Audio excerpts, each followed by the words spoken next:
Viewers, आप सबको एक दफ़ा फिर मेरे YouTube चैनल में खुशामदीद। व्यूअर्स, जैसा कि मैंने आपको अपनी पिछली वीडियो में बताया था कि हम कुछ एक्सरसाइजेज जो हैं वो क्लास 9 के करेंगे और कुछ जो है वो हम क्लास 4 से करेंगे। ठीक है व्यूअर्स, तो आज मैं क्लास 4 से आपको कुछ एक्सरसाइजेज करवाऊंगी। सबसे पहले मैं आपको ये बताती चलूँ कि क्लास 4 की मैथमेटिक में से चैप्टर 1 एंड चैप्टर 2 इसको मैं करवा चुकी हूँ। ठीक है, काफ़ी डिटेल में, और तमाम एक्सरसाइजेज इसकी जो हैं वो प्ले लिस्ट में मौजूद हैं।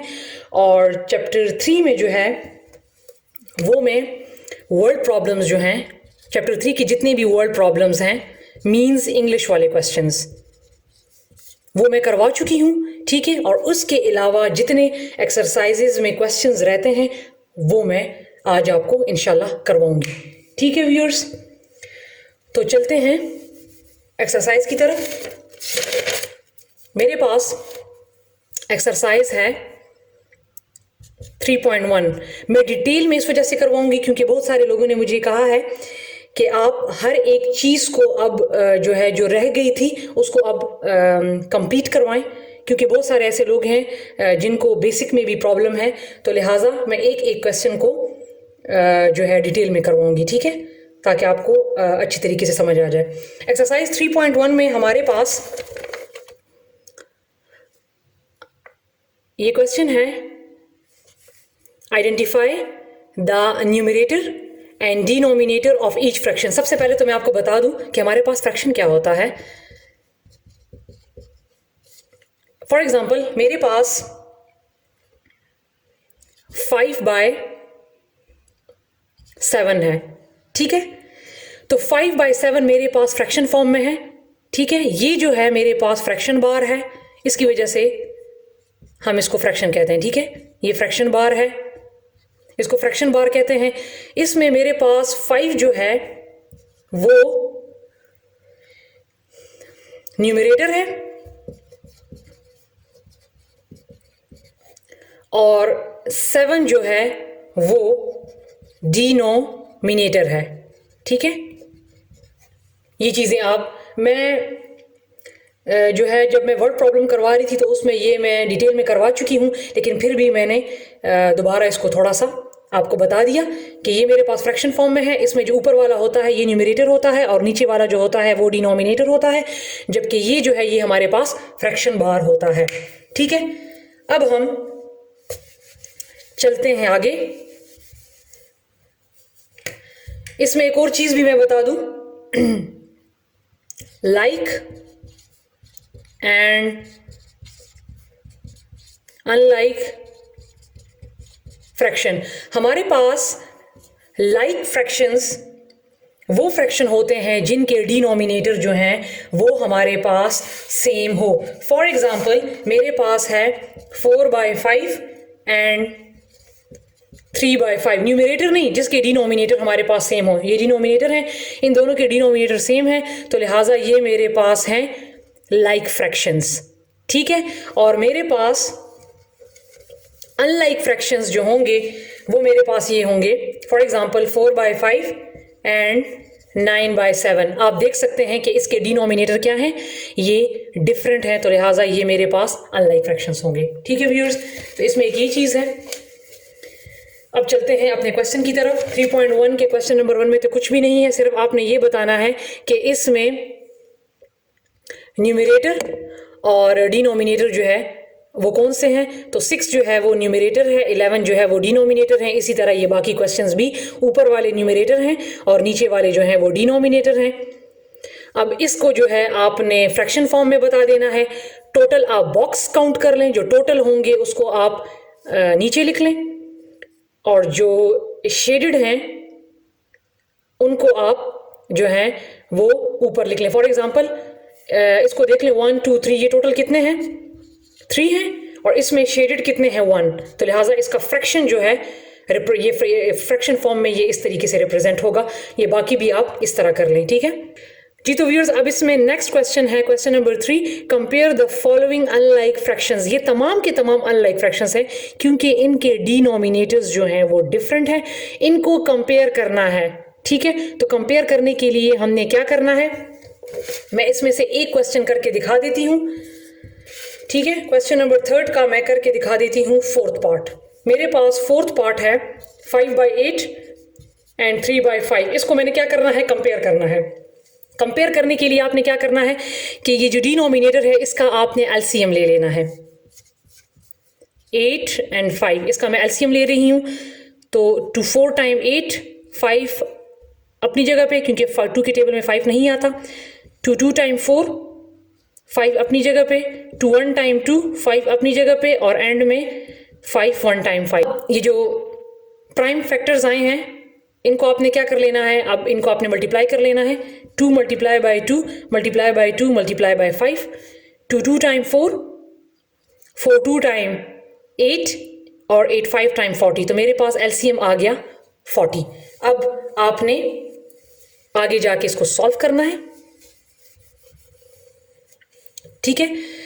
अब मेरे पास जो 40 एलसीएम आया है, अब आपने क्या करना है कि इसके लिए भी आपने डिनोमिनेटर 40 लगा लेना है और इसके लिए भी डिनोमिनेटर आपने 40 लगा लेना है, क्योंकि ये मेरे पास एलसीएम आ गया तो लिहाजा डिनोमिनेटर दोनों के 40 आ जाएंगे। अब आपने क्या करना है कि 8 के टेबल में क्या देखना है, 40। 8 के टेबल में 40 कब आता है, 8 5 टाइम, तो 5 को यहाँ पर मल्टीप्लाई कर लें।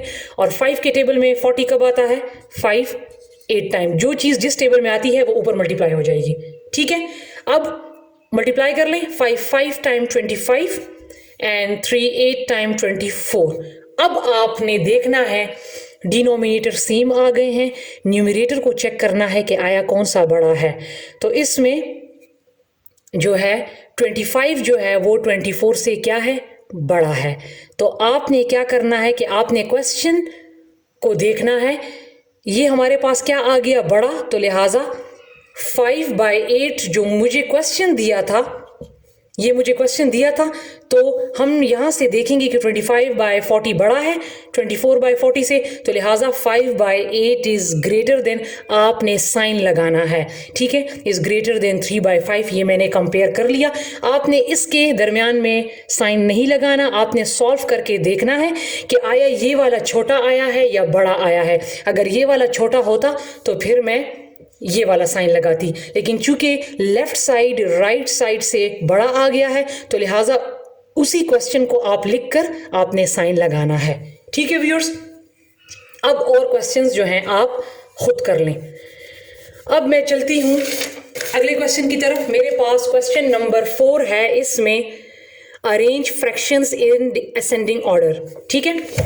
हमें क्वेश्चंस दिए हुए हैं और इनको फ्रैक्शंस दिए हुए हैं, ठीक है, और इनको हमने असेंडिंग ऑर्डर में लिखना है। तो अगर आपको पता हो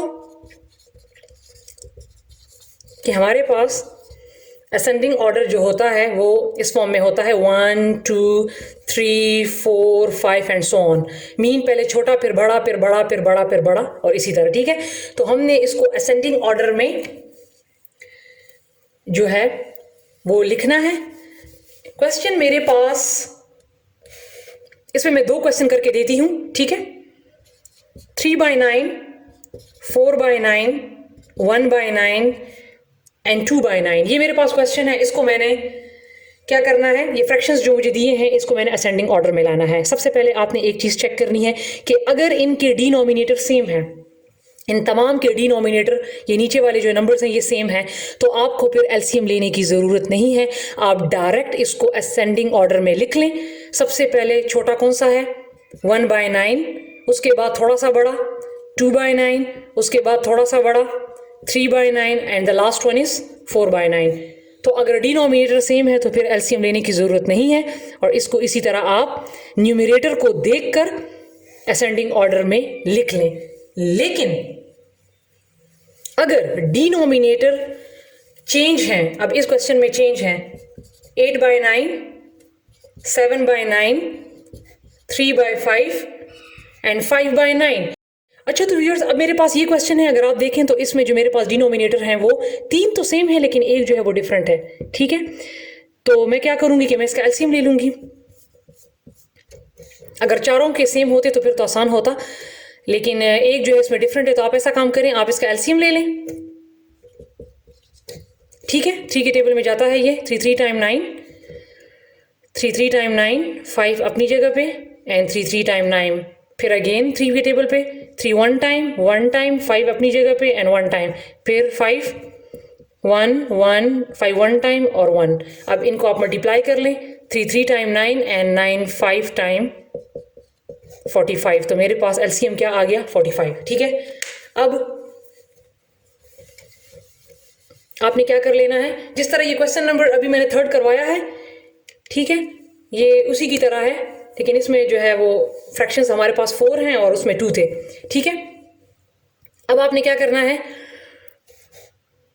कि इसके लिए भी हमारे पास जो एलसीएम आया है वो लिख दें 45, इसका भी 45, इसका भी 45 और इसका भी 45 मैंने लिख लिया। अब आपने देखना है कि हमारे पास इस टेबल इनमें देखना है कि हमारे पास 45 कब आता है। ठीक है, हम जब एलसीएम लेते हैं तो इसी तरह करते हैं। 9 के टेबल में 9 5 टाइम 45, 9 के टेबल में 9 5 टाइम 45, 5 के टेबल में 45 कब आता है 9 टाइम, और 9 के टेबल में 5 टाइम। अब आप इसको मल्टीप्लाई कर लें, 8 5 time 40, 7 5 time 35, 3 9 time 27 and 5 5 time 25। ठीक है व्यूअर्स, अब आपने इसको असेंडिंग ऑर्डर में लिखना है। असेंडिंग ऑर्डर में सबसे पहले आपने छोटा वाला लेना है, तो आप देख सकते हैं कि सबसे छोटा वाला क्या कौन सा है 25, उसके बाद थोड़ा सा बड़ा वाला ये है 27, उसके बाद थोड़ा सा बड़ा वाला ये, और सबसे बड़ा वाला ये। लेकिन आपने इसको नहीं लिखना असेंडिंग ऑर्डर में, आपने क्वेश्चन को असेंडिंग ऑर्डर में लिखना है। हमारे पास सबसे छोटा कौन सा है 25/45, तो ये किससे आया है 5/9 से, तो लिहाजा 5/9 को आपने पहले लिखना है, कॉमा, उसके बाद थोड़ा सा बड़ा वाला कौन सा आया है 27/45, ये किससे आया है 3/5 से, तो 3/5 इसके बाद लिखना है। फिर थोड़ा सा बड़ा 35, तो ये किससे मिलाई हूँ 7/9, और लास्ट वन 40/5, ये किससे आया है 8/9। तो इस तरीके से आपने इसको सॉल्व करना है। ये अब मेरे पास असेंडिंग ऑर्डर में आ गया। ठीक है, आपने डायरेक्ट लिख के, अगर डिनोमिनेटर डिफरेंट है तो आप डायरेक्ट जो है आप नहीं वो कर सकते कि आपने असेंडिंग ऑर्डर में इसको किस तरह लाना है। तो लिहाजा अगर एक भी फ्रैक्शन जो है उसका डिनोमिनेटर डिफरेंट है तो आप क्या करें, एलसीएम ले लें और उसमें देख लें कि कौन सा जो है छोटा है कौन सा बड़ा है, उस तरीके से इसको अरेंज कर लें। अब मैं चलती हूँ नेक्स्ट क्वेश्चन, क्वेश्चन नंबर 5, जो कि है अरेंज करना है किस में, डिसेंडिंग ऑर्डर में। ठीक है, डिसेंडिंग ऑर्डर जो है वो उसका ऑपोजिट है असेंडिंग का। उसमें हम 1 2 3 लिखते थे, इसमें फॉर एग्जांपल 5 4 3 2 1, सबसे पहले बड़ा, फिर छोटा, फिर छोटा, फिर छोटा, और फिर इससे आखिर में जो और भी छोटा हो वो सबसे आखिर में। ठीक है, जो सबसे छोटा होगा वो फिर आखिर में आ जाएगा। अब मैं क्वेश्चन की तरफ चलती हूँ। मेरे पास क्वेश्चन है इसमें 2/3, 7/4, 9/4 एंड 8/3। उसी तरह इसके देख ले डिनोमिनेटर जो है वो डिफरेंट है, लिहाजा अगर डिनोमिनेटर सेम होते तो फिर आप इसको डायरेक्ट डिसेंडिंग ऑर्डर में लिख लेते, लेकिन चूंकि 2 4 हैं और 2 3 हैं तो लिहाजा आप सबसे पहले क्या करें, एलसीएम ले लें।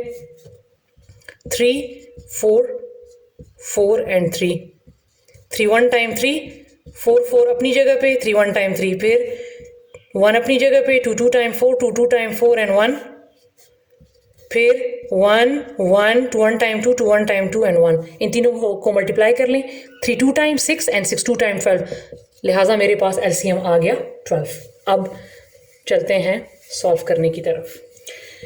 जो एलसीएम आया 12 वो यहाँ भी लिख लें, यहाँ भी लिख लें, यहाँ भी लिख लें और यहाँ भी लिख लें। अब आपने क्या करना है, यहाँ ये जो डिनोमिनेटर है इसमें देखना है कि एलसीएम कब आता है। 3 के टेबल में 12 को देखना है, तो 3 4 टाइम 12 आता है, 4 3 टाइम 12 आता है, फिर 4 3 टाइम 12 एंड 3 4 टाइम 12।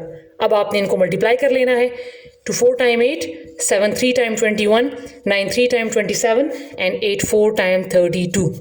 अब चूंकि मैंने इसको डिसेंडिंग ऑर्डर में लिखना है, डिसेंडिंग ऑर्डर मीन हमने सबसे पहले बड़ा लिखना है, तो बड़ा वाला सबसे पहले कौन सा है, ये 32/12। क्योंकि डिनोमिनेटर अब सेम आ चुके हैं, लिहाजा अब हम आसानी से बता सकते हैं कि सबसे बड़ा वाला कौन सा है, 32। न्यूमरेटर को फिर चेक करना है, 32/12 ये बड़ा है, ये हम किससे लाए हैं, इससे लाए हैं 8/3 से। तो आपने क्वेश्चन को लिखना है, ठीक है, 8/3, इसको नहीं लिखना डिसेंडिंग ऑर्डर में, इसको लिखना है। फिर फिर इसके बाद थोड़ा सा छोटा 27, ये हम किससे लाए हैं 9/4।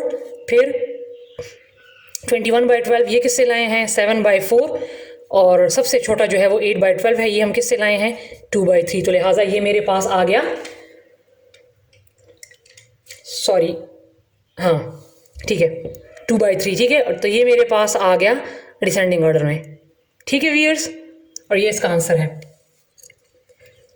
अब हम चलते हैं अपने लास्ट क्वेश्चन की तरफ। मेरे पास लास्ट क्वेश्चन है सिंप्लीफाई।